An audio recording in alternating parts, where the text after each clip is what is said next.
আজ আমরা মুখোমুখি হয়েছি ডক্টর জয়শ্রী রায়। জয়শ্রী রায় কলকাতার যাদবপুর বিশ্ববিদ্যালয়ের অধ্যাপক ছিলেন। বাংলাদেশে বাড়ি, তার পূর্বপুরুষরা একসময় বাংলাদেশের সিলেট অঞ্চলে বাস করতেন। আমরা তার কাছে জানতে চাইব তার জীবনের কথা, কিভাবে জয়শ্রী রায় আজকের জয়শ্রী রায় হলেন, এবং এবছর তিনি ব্রেক থ্রু প্যারাডাইম ইনস্টিটিউটের অ্যাওয়ার্ড পেয়েছেন। এর আগে তিনি আইপিসিসির রিপোর্ট যেটা ছিল, যেটা নোবেল পুরস্কার পেয়েছে, সেই রিপোর্টের একজন লেখকের অংশ, সেইভাবে কাজ করেছেন। জয়শ্রী রায়ের পড়াশোনা পুরোপুরি ভারতে। এটাও লক্ষণীয় যে আমরা অনেকে মনে করি দেশের ভেতরে পড়াশোনা করে হয়তো জীবনে বড় হওয়া যায় না, এরকম একটা চিন্তা অনেকের মাঝে থাকে। জয়শ্রী রায় আমাদের অনেকের কাছে তাই মনে হবে যে কি করে নিজের দেশের থেকেও ভালো গবেষণা এবং কিভাবে জীবনকে পরিবর্তন করা যায়। আজকে জয়শ্রী রায় এশিয়ান ইনস্টিটিউট অফ টেকনোলজিতে বঙ্গবন্ধু চেয়ার হিসাবে অধ্যাপক হিসাবে কাজ করছেন, প্রথম বঙ্গবন্ধু চেয়ার অধ্যাপক আমার জানা মতে, এবং তিনি আছেন এশিয়ান ইনস্টিটিউট অফ টেকনোলজি ব্যাংককে। সেখানে সাস্টেইনেবল এনার্জি বিষয়ে উনি গবেষণা করছেন এবং বাংলাদেশের গবেষকদের সাথে কাজ করছেন। আমরা শুনতে চাইবো জয়শ্রী রায়ের জীবন। আমার ইকোনমিক্স পড়াটা কিন্তু ঠিক তোমার মতো না, তবে সেটা একজন শিক্ষক। আমার ইকোনমিক্সে যিনি শিক্ষক ছিলেন উনি একজন বুদ্ধিস্ট শিক্ষক বড়ুয়া স্যার বলতাম আপনাকে।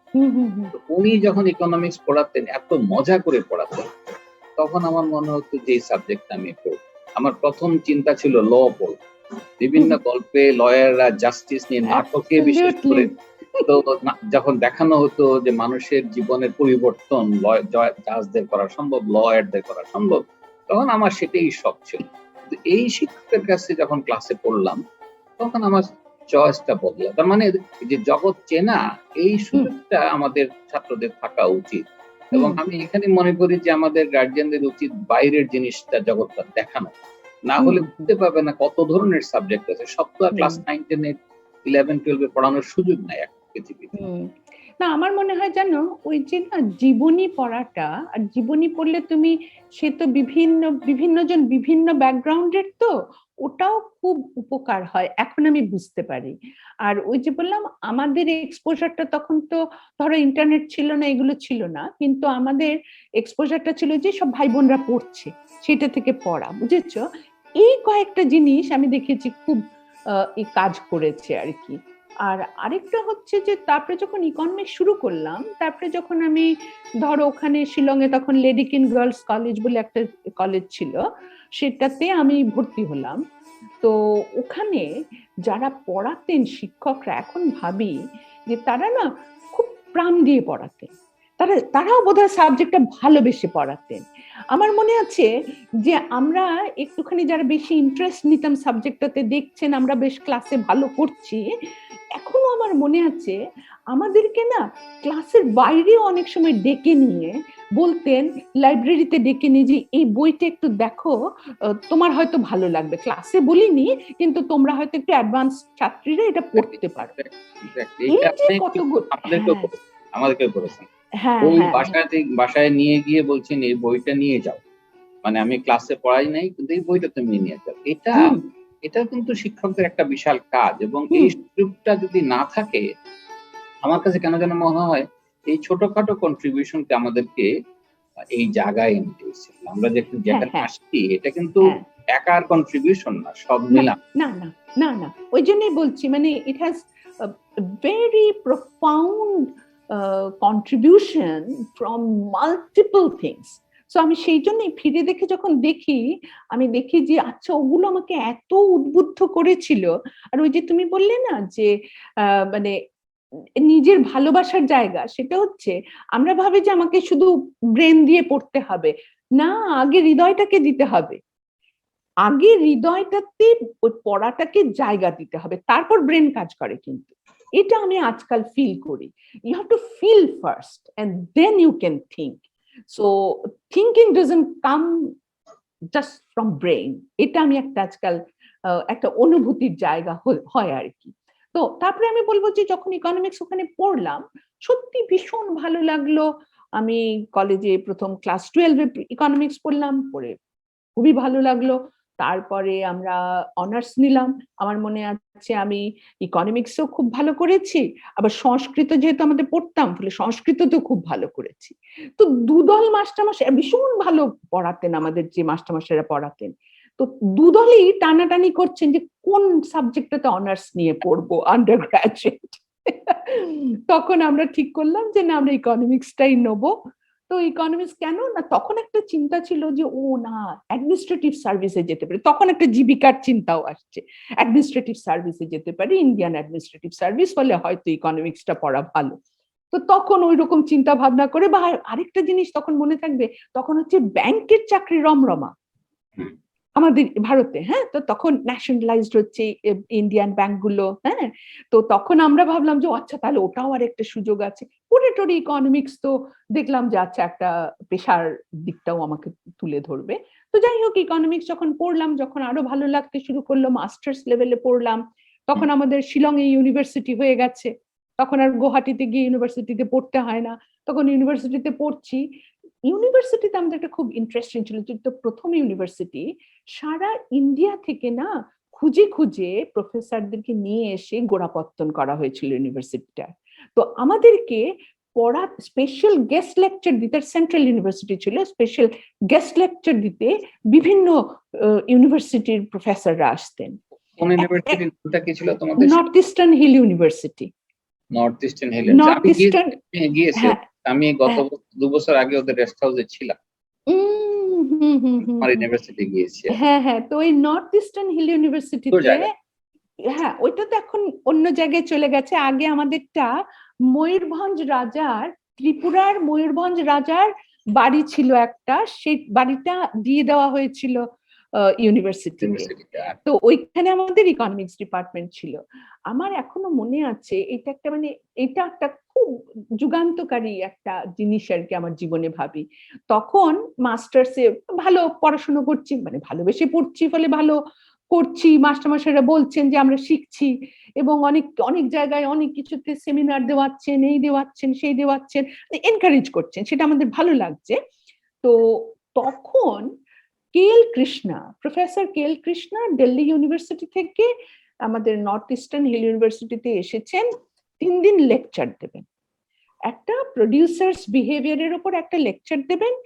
সেই লেকচারটা উনি দিচ্ছেন একটা নতুন থিওরি এবং এম্পিরিক্যাল কাজের জন্য, প্রোডাকশন ফাংশন, মানে ইকোনমিক্সে জার্নালে বেরিয়েছে, উনি ওটা আমাদের পড়াবেন। সেটা হচ্ছে ট্রান্সলভ প্রোডাকশন ফাংশন। ঠিক আছে, তখন উনি পড়িয়েছেন। আমার এখনো মনে আছে, যা পড়াচ্ছেন তার বোধহয় 20% বুঝতে পারছিলাম, 80% বুঝতে পারছিলাম, কিন্তু একটা কাজ করেছিলাম। তখন তো রেকর্ডিং হতো না, আজকাল ছেলেমেয়েরা চট করে মোবাইল অন করে নেয়। আমি যা কিছু লিখেছি, কে এল কৃষ্ণাকে তুমিও মিট করেছো, এত সুন্দর হাতের লেখা, বোর্ডে সব স্টেপস লিখে দিচ্ছেন, আর আমি পুরোটা কপি করেছিলাম। যা বলছেন মন দিয়ে শুনেছি, একটা কোথাও একটা ভালো লাগা তৈরি হচ্ছিল, কিন্তু আর কিছু বুঝতে পারিনি। তখন বলা আচ্ছা, পরে আরো কখনো কাজে লাগবে।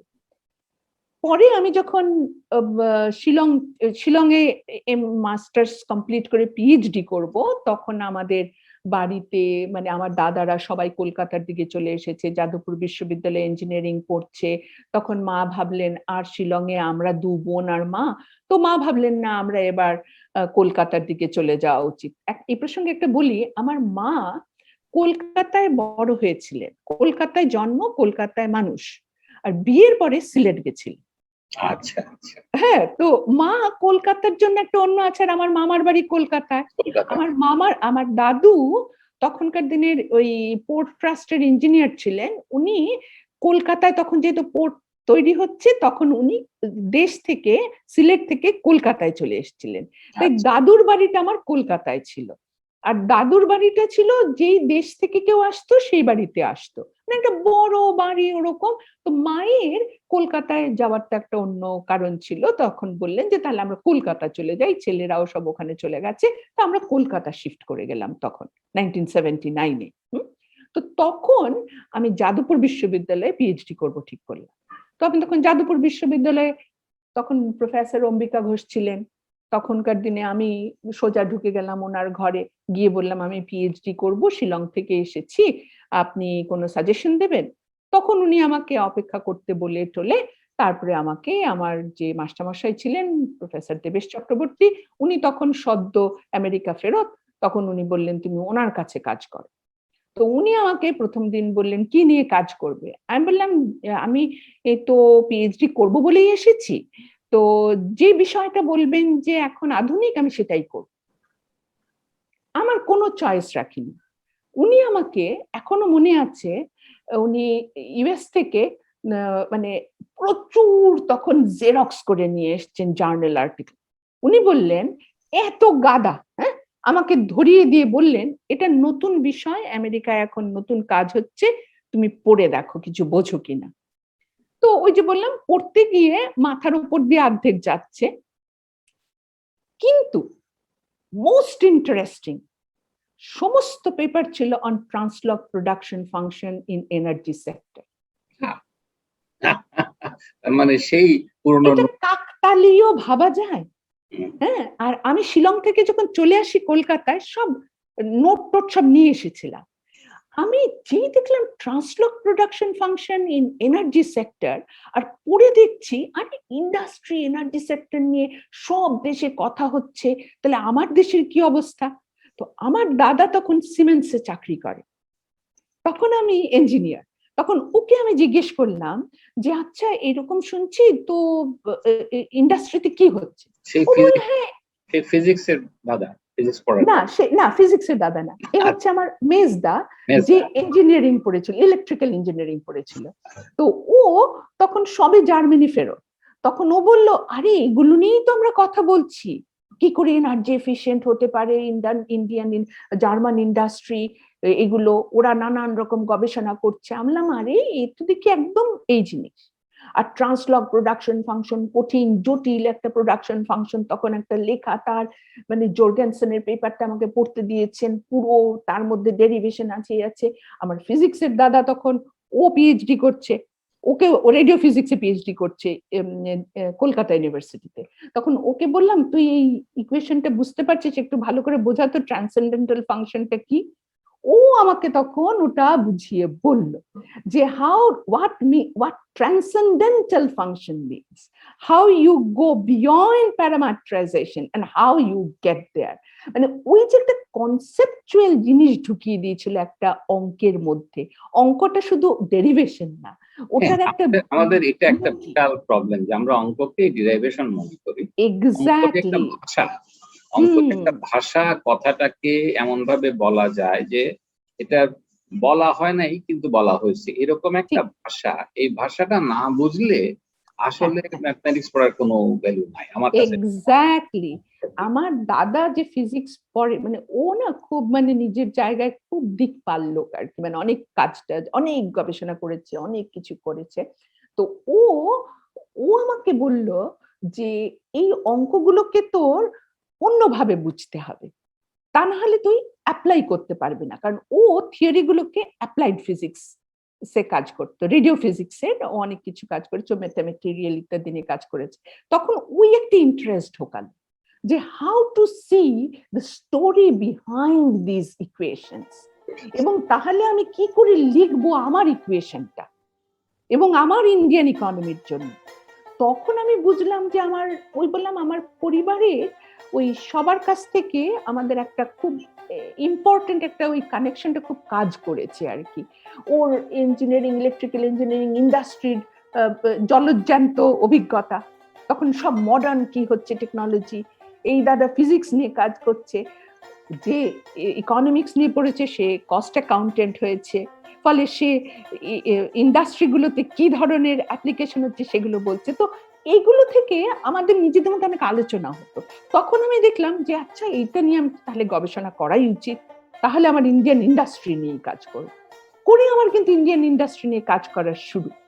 এবং কলকাতায় একটা সুবিধে ছিল, যেহেতু সব অফিসগুলোর হেডকোয়ার্টার্স ছিল, মানে যেহেতু ওইটা ব্রিটিশদের ফার্স্ট ক্যাপিটাল ছিল, তো ইন্ডিয়ান স্ট্যাটিস্টিক্যাল ইনস্টিটিউট এবং মহলানবিশ প্রশান্ত মহলানবিশ, যিনি প্রথম মিনিস্ট্রি অফ স্ট্যাটিস্টিক্স তৈরি করেন ভারতের জন্য, হ্যাঁ, এবং উনি মনে করেছিলেন যে একটা ওই স্ট্যাটিস্টিক্সটা ঠিকভাবে কালেক্ট করা এবং মেনটেন করা একটা দেশের উন্নতিকে কাজে লাগাবে, এবং তখন 5 ইয়ার প্ল্যানগুলো হবে, সেটা নিয়ে মিনিস্ট্রি অফ স্ট্যাটিস্টিক্স তৈরি হলো।